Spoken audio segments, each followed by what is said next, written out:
तो आज थोड़ा हवन के लिए यहाँ जो एक स्थान है, यमुना घाट है, एक मरघट के लीजिए, यमुना का किनारा है और शमशान भी यहीं है, यमुना जी भी यहीं है। और ये किसी हवन जो कार्य है तो अभी संपन्न हुआ है। और अब मैं दिखाना चाहता हूँ कि देखिए ऐसी जगह जो होती हैं ये चैतन्य होती हैं। यहाँ पर शक्तियाँ आप रात में तो कहेंगी, दिन में भी एक्टिव होती हैं।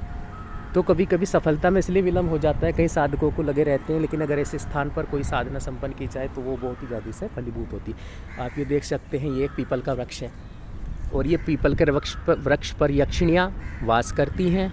अगर आप कोई प्रेत साधना करना चाहते हैं तो वो भी यहाँ पर तेज़ी से अब यहाँ पर संपन्न हो जाएगी, सफल होगी।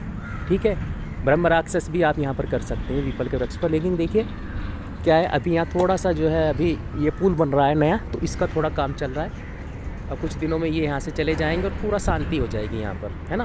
तो यहाँ कोई आता जाता नहीं है। और जो ऐसे स्थान होते हैं, पवित्र स्थान और एक तरह से साधनाओं के लिए पूर्ण अनुकूल, चाहे आप हवन करें, जैसे जो भी हवन क्रिया संपन्न की गई है, और या आपको अन्य कार्य हेतु, पूजन के साधना हेतु आते हैं, तो यहाँ सफलता के चांस बहुत ज़्यादा बढ़ जाते हैं। और ये जो आप देख रहे हैं ना, ये पीपल का वृक्ष, इसके नीचे जो है कई तो ऐसे साधक हैं, देखिए जो यूट्यूब पर साधक है, उनको तो साधनाएं संपन्न नहीं की है, वो मैं अपने पास बुला सकता हूँ, ऐसी व्यवस्था फ़िलहाल नहीं है। लेकिन क्या हुआ, जो आसपास के कुछ साधक हैं और जब कभी टाइम मिल जाता है तो उनको यहाँ पर साधनाएं संपन्न करवाई गई हैं। और रात्रि में और यक्षिणी से संबंधित और कोई भी साधना तो यहाँ निश्चित रूप से सफल होती है, 100% यहाँ सफलता मिलती ही है। तो व्यवस्था हो सकेगी आने वाले दिनों में, है ना, तो मुमकिन हो सकेगा तो ज़रूर अपने पास बुलाकर भी साधकों को साधनाएं संपन्न करवाई जाएंगी। और बस थोड़ा समय आपको दिखाना चाहता था कि अभी दिन का है समय, तो यहाँ पर कुछ चहल पहले, रात्रि में यहाँ पूर्ण सन्नाटा हो जाता है।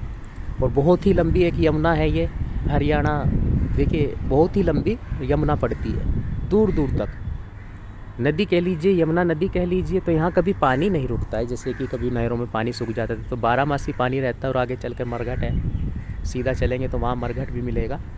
और रात्रि में पूर्ण एकदम से एक तरह से यहाँ पर जो है वातावरण ही अलग हो जाता है।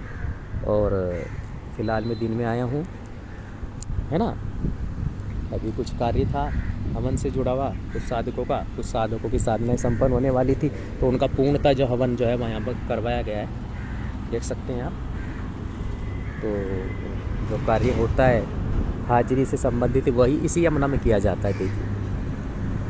और कभी कभी रात्रि में और कभी कभी कुछ कार्य है तो दिन में आना पड़ता है। तो चैतन्य होते हैं ऐसे, जो ये जो मैं इसीलिए कह रहा हूँ, जो पीपल का वृक्ष है, इससे कई सारी कहानियाँ जुड़ी हुई हैं, है ना। ये दिन में तो साधारण लग रहा है, लेकिन रात्रि में इसके चारों ओर विचरण करते हैं यक्षिणियाँ, भूत प्रेत और सब कुछ, जो भी गंधर्व, जो भी आप यहाँ पर कुछ विशेष साधना जो है करना चाहते हैं, वो यहाँ फलीभूत हो जाती है।